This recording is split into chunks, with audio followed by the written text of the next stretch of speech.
Yes, good afternoon again, my Facebook peeps. Sticking to the subject of sports today. The topic today is who is in and who is out. Certainly, I'm going to be looking at the 100 meter right down to the 400 meter hurdle, right? And just to kick things off, the World Championship is a mere weeks away, 4 or 5 weeks max. So we are just looking at both male and female athletes in the respective events, who are likely at this point to be in the world championship, who are likely to be at the World Championship competing. We had our national trials in June, and certainly some would have made it from the national trials. But there are some individuals who are still not yet there in the sense that they have not yet achieved the qualifying mark. But let us look at who are those athletes that are in and who are those athletes that are yet to achieve the qualifying mark for the respective events that I am talking about. In the 100 meter men, we have all 3 athletes qualifying for the World Championship in Kishin Tams Oblique Civil, and of course Akeem Blake. And of course we could get a 4th spot depending on if a Jamaican male sprinter was to win the Diamond League final. So that's that for male. For the female category, we have Tina Clayton, we have Sharika Jackson, and we have Shelly and Fraser Price. Those 3 are in. So as far as male and female are concerned, for the 100 meter, we will have the full complement, right? We will have 3 from the male category and 3 from the female category. Now, in respect of the 200 meters, though none of the athletes met the qualifying standard at the national trials, I believe we have 4 athletes who have already qualified for the championship. For example, Sharika Jackson in the 200 meter has a bye to the World Championship, so she has an automatic spot there. Ashanti Moore recently qualified. As you know, she was the national champion. Right? She qualified, so that's 2. But we have no one else from the results of the trials who qualified at the trials. But we have Nisha Berger and we have Dejani Oakley, who would have run faster than the 22.57 this year. And so those 2, as it stands now, on time would join Sharika Jackson and of course Ashanti Moore in the 200 meters. So we would get 4, the maximum 4, right? The 3 plus the bye. In the male category, BJ, thank you for watching. I want to be very brief today. In the male category, we have who has already qualified. We have Brian Level, right? Brian Level, and we have Adrian Carr, Zafra. Those 2 have already qualified. We have a maximum 3 athletes who can qualify, because we don't have a bye to get 4. So we have a maximum 3. So far we have 2 of 3. And Christopher Taylor, as you all are aware, came 2nd at the national championship. But he's yet to attain the qualifying standard of 20.16. We are fast running out of time. His recent effort did not yield any success. So we are hoping that between now and the 24th of August, he will be able to attain the qualifying standard, or someone else will be able to attain the qualifying standard. But as it stands right now, it's only Brian Level and Adrian Carr. As you know, recently Adrian Carr posted 20.09 to record a personal best. So we have 2 there from 3. We are still awaiting a third. Okay, BJ said Oakley not doing the double. Okay, that's what you're saying. So she's just doing the 4. So in that regard, we just have 3. I see. So we would really want someone else now to come to the 4. So that we get the maximum 4. Thank you on that, BJ. And Judith Turner, blessings to my sister from the longest of time. So that's it for the 100, 200 meter. Now, in respect of the 100 meter hurdles, right? We have 4, the maximum. As you know, Danielle Williams is the defending champion, so she has a bye to the World Championship. And of course, she will be joined by Megan Tapper, who won at the National Championship, meeting the qualifying standard. She ran a personal best there, I think it was 12.34. And in second place was Akira Nugent, I think she posted 12.41. And of course, Amoy Brown. So we have 4 there, so we have the full complement there.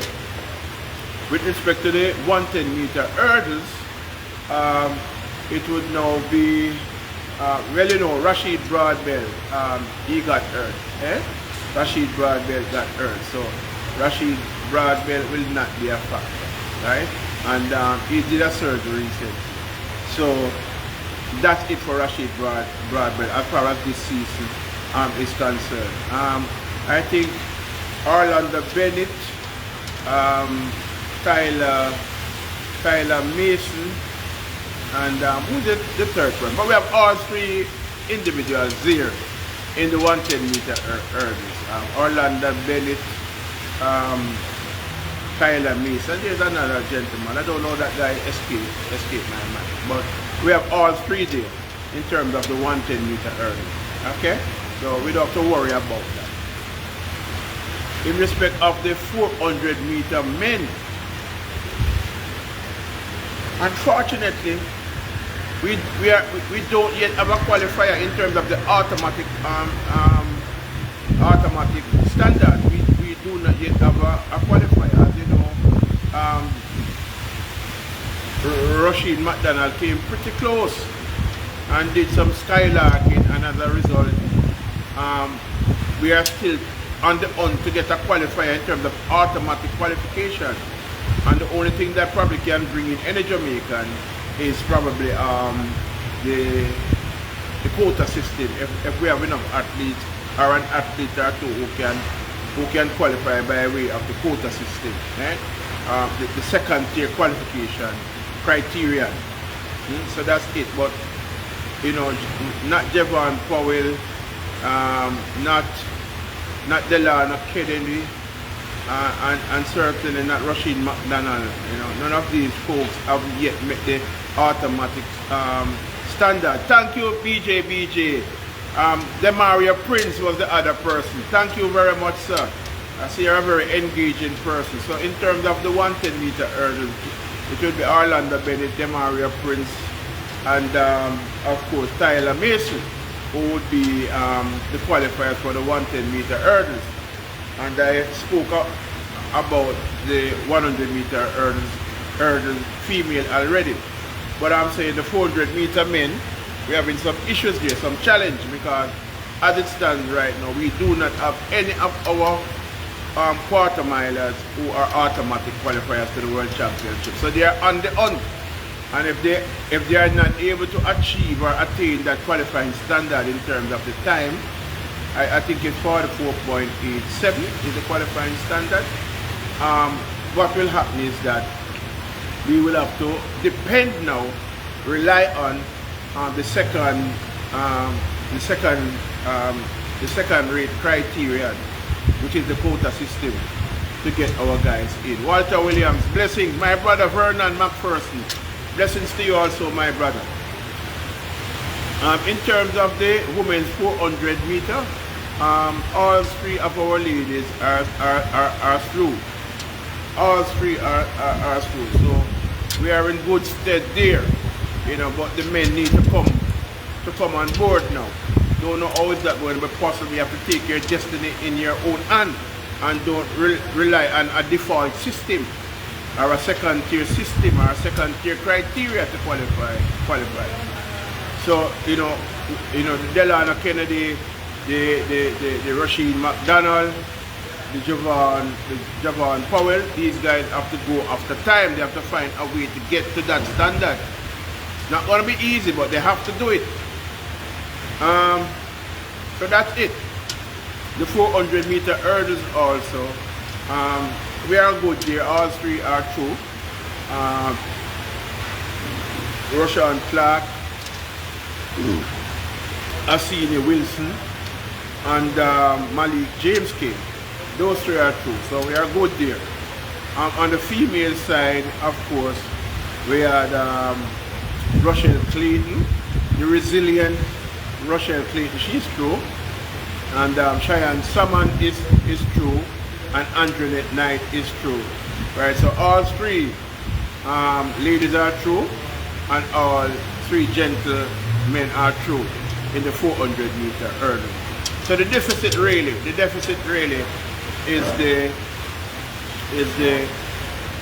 the men's 200 meter, right? Where we need Christopher Taylor to really qualify. There, we have an additional space in the women's 200 meter that needs to be filled, because I'm told that Dejano Oakley will not double. Although she has the qualifying standard, she will be in the 4. That's Oakley, right? So there's still another space there. So the 100 meter women and the 100 meter men, we are fully represented there. The 200 meter women, we have a potential. We have 3, but there's a potential 4th spot. So if someone else can step up to the plate, the men's 200 meters, I've just said, we have a deficit of 1. Still, or someone else could come to the 4 there. In terms of the 400 meter hurdles, we are fully represented. Men 400 meter hurdles and women 400 meter hurdles, we are fully represented. The 110 meter hurdles and the 100 meter hurdles, we are fully represented there. So all in all, Jamaica looking good.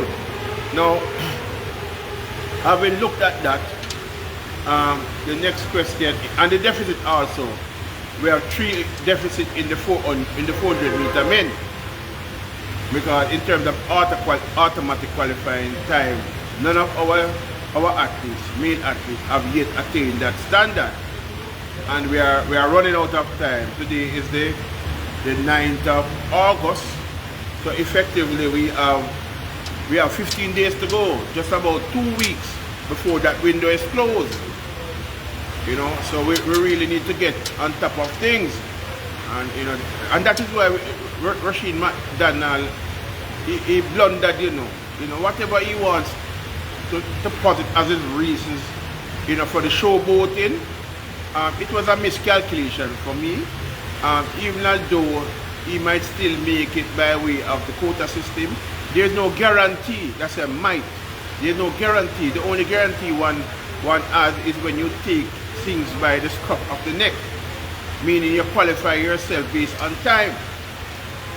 Now I want also to look now at the men's 100 meter and the women's 200 meter in focus right now, because the US trials was concluded last weekend, and in the men's 100 meter, the order was Kenneth Benerick at 9.79, I think it was, and it was Courtney Lindsay 9.82 and T. Mars McCallum 9.83. Now, effectively, the Jamaican trio were Kishane Thompson at the national championship 9.75, Oblique Civil 9.83, I think it was, and Akeem Blake 9.88. So, this is where it's gonna be, This is where it's gonna be between the United States and Jamaica, essentially, because Shane would lead the pack at 9.75. Then Benarek would be second at 9.79. Then it's a pity Brian Level wasn't there because Brian Level ran 9.82, but Brian Level, because of some issue he had, finished at the back of the pack at the national trials and subsequently did 9.82, the same time that Courtney Lindsay did. But as I said, at the World Championship, it will be Oblique Civil mix at 9.83. Then we would have now Timar McCallum, who also run 9.83 like Oblique Civil. And then of course now we have Akeem Blake at 9.88. So it is setting up to be a very keen contest. And there will also be others, because we cannot discount the likes of the 2021 Olympic champion in Marcel Jacobs, Lamont Marcel Jacobs, from Italy. You know, we have to factor this individual in the mix also. Vivian Malcolm, blessings to you. Errol McCreek, my Fortis brother, blessings to you. And Walter Williams, another Fortis. Yes, and I say my Fortis brother Steve McGregor is also on. He's a man who loves sports, he's always around sports, track and field in particular, and football, always around. But he has other engagement now at a national level, and we wish him well. So, moving right along, over onto the female side. So we now have Melissa Jefferson of the United States, who ran a spanking 10.65, the fastest time in the world, and it's her personal best. Then of course, we have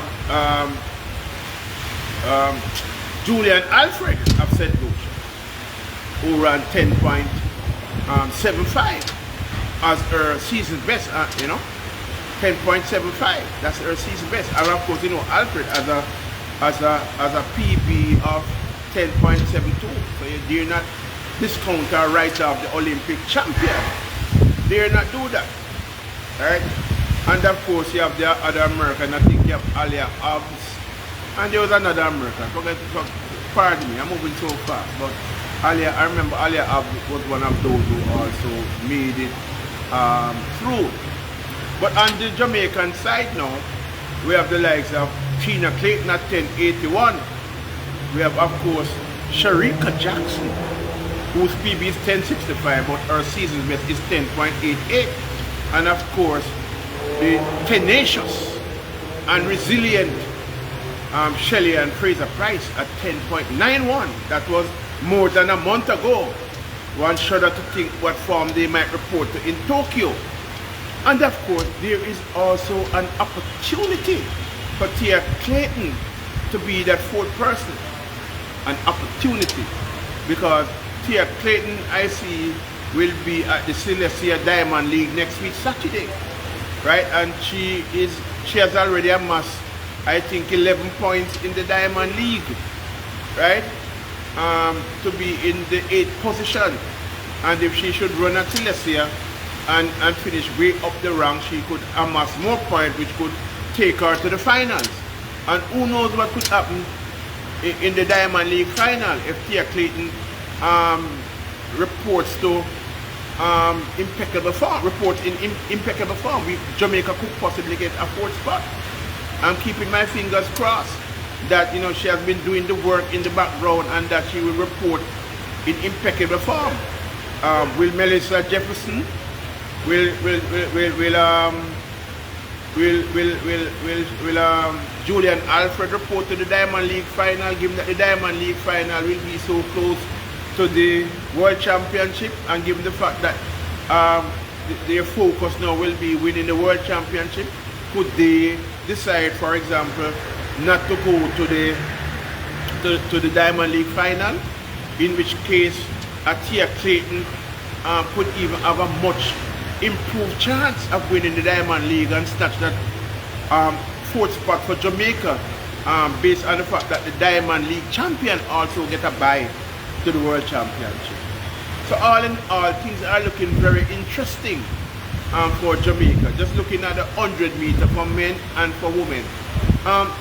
Someone asked me yesterday, Ben Naya, what time you think um, will win the men's 100 meter, and what time do you think will win the women's 100 meter? I said frankly, I don't know. But based on what I am seeing, the trajectory, the competitiveness, the fact that Benerick seems to be doing well, the fact that Noah is back, the fact that Kishane Thompson is ahead of the class, the fact that Oblique Civil has gotten a step already on Noah Lyles, and this would lift his confidence through the roof. I mean, I am not seeing anything slower than 9.6, whatever 9.6, 9.69, 9.65, in that realm, 9.65 to 9.69. I'm not seeing any time slower than that winning this World Championship. For the women's 100 meters, to be honest, I believe that anything is possible. Remember, Jefferson has already achieved 10.65 in a plus 0.4, which to me is more stunning, astounding to me than even Benerick 1079, because Benerick 979, because Benerick 979 was done in an almost maximum allowable wind of 1.8 meters per second. As you guys know, the maximum allowable wind is 2.0. Benerick benefited from a 1.8 meters per second wind, which means that it is not as fantastic a run as, say, a Melissa Jefferson's 1065 that was done in a plus 0.4. I mean, there are people saying, you know, it's the Eugene track, and there's something about that Eugene track that, you know, make athletes tend to run fast. I don't know. I'm not going down that road. Maybe it is so, maybe it is not. I just look at time, and I look at wind condition also, to put things in perspective, to contextualize the run for me. And I'm saying that Melissa Jefferson has already attained 10.65, then she could go faster. How fast, I don't know. Could she run 10.60, 10.61, 10.6? It's quite possible. Could she even go sub 10.6? It's quite possible. Could Julian Alfred go sub 10.6? Quite possible. And Tina Clayton ran 10.81 at the trials, and it was in dead condition, 0.1 meters per second wind, which means if she had gotten anything like a 1.2, she would have been in the 10.7 realm. So it shows that Tina Clayton is competitive. And at the look of things, we know that at the trials, Tia was ahead of Tina. It's just for the injury why Tina did not become an automatic qualifier and finish in the top 3. She probably should have won that race, and she probably would have run about 10.77, 10.76. That's what Tia would have run there. And I figure that if Tina get a win reading of, say, 1.2, she probably could go low 10.7, 10.6. So if she's able to make it via the Diamond League, that would be great, because we would welcome her addition not only to the 100 meter but also to the 4x1, which would add greater potency to the 4x1. And Tina is already competitive. I'm sure that Tina and Tia and Shelly and Sharika, they are not at the same level that they were at the national championship. I think they are much improved. I think they are going to run much faster. Can, for example, Shelly and Fraser Price return to that 10.6 form?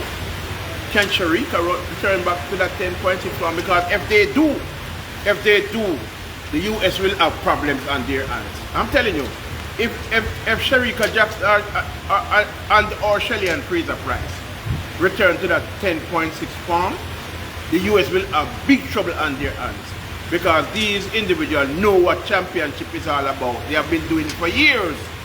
They know what it's all about. They have that confidence when they make final. If they make final in that form, they will not be beat. And I want to make a point. Christopher Cheddy Hector, yes man, virgin from KC, way back. Bless up yourself, Cheddy. Yeah man, I want to make a point also with Shelly and Fraser Price. You know, she's 38 years old. You know, that's a woman don't like people to call their age public. I don't know where they get these things from. Because if you are 38, you are 38. Because when she was 21, we said the 21-year-old Shelly and Fraser Price. And you are some woman, I don't know where they get this kind of queerness about their age. Like they are dying. I mean, you celebrate motherhood, you celebrate your age, you celebrate experiences, you celebrate accomplishment, you celebrate your birthday. You don't hide your birthday. You don't hide the age on your birthday. Your birthday is celebrated another year of existence. So, I'm just saying, the Fraser Price at 38 was to go on and win the World Championship 100 meters. I personally would crown her the greatest 100-meter sprinter the world has ever seen. That would put the conversation, the debate, that would put it to rest. Everyone knows that Thompson era, as far as I am concerned, is the greatest sprinter I believe the world has ever seen, based on time that she has achieved, the feat that she has accomplished, unprecedented feat, never before nor since achieved, based on the fact that she is the Olympic record holder at 10:61. She's the fastest woman alive at 10:54, which makes her also the Diamond League record holder, and she's also the national record holder at 10.54. Right? So when you look at all of these things, to me, Elaine Thompson era is to me the greatest sprinter. And in fact the greatest 100-meter sprinter in my book personally. But in terms of accolades we are talking about, actual achievement at global championship. If Fraser Price was to go on and win this 100-meter final, as far as the greatest 100-meter sprinter is concerned in the world ever, I would have to give it to her. I think she would put the debate completely to rest. Right now it's a debate because some people make the case for Fraser Price on the basis that she has won the most titles at the World Championship, which is true. But she has not won the most titles at the Olympics. Elaine Thompson era has that distinction of winning the most titles at the Olympics. And of course, the Olympics is a higher grade global championship. It is the highest global championship there is. So to win the most global title at the highest global championship, having the Olympic record, having the Diamond League record, having the national record, the fastest woman alive, and in head-to-end of 13 encounters between Elaine Thompson era and Shelly and Fraser Price in the 100 meter. Elaine Thompson era has won 9 times, Shelly and Fraser Price 4 times. So even on the ratio, Elaine is ahead of Shelly, right? So that is why I have given Elaine Thompson the edge over Shelly. But if Shelly was to go on at this World Championship at 38 years old and win the 100 meter on the basis of what she has achieved, achievement, accolades, right? Even though she would be inferior in terms of accomplishment at the Olympics relative to Elaine, I would tend to want to give her the 100 meter title. The reason being is that she and Elaine are equal at the Olympics in terms of Olympic titles, and she has a bronze medal at the Olympics that Elaine doesn't have, right? And then she would now have 6 if she wins it. She has 5 already and she would now have 6. I think the debate, I would put it to rest and look in terms of the 100 meter specifically to say that she is the greatest 100 meter sprinter the world has produced, because, you know, it's all good to have fast times and all of these things, right? But you have to convert these things into global titles too, right? And that is not to say Elaine doesn't have global titles, because she has 4 individual global titles at the Olympics. As I say, that's the most by any Jamaican or anybody else in the sprinting world. as a female. So that is the countervailing force that keeps Elaine Thompson in the conversation and ahead of Fraser Price. That she has done it at the highest level, which is the Olympics. You know?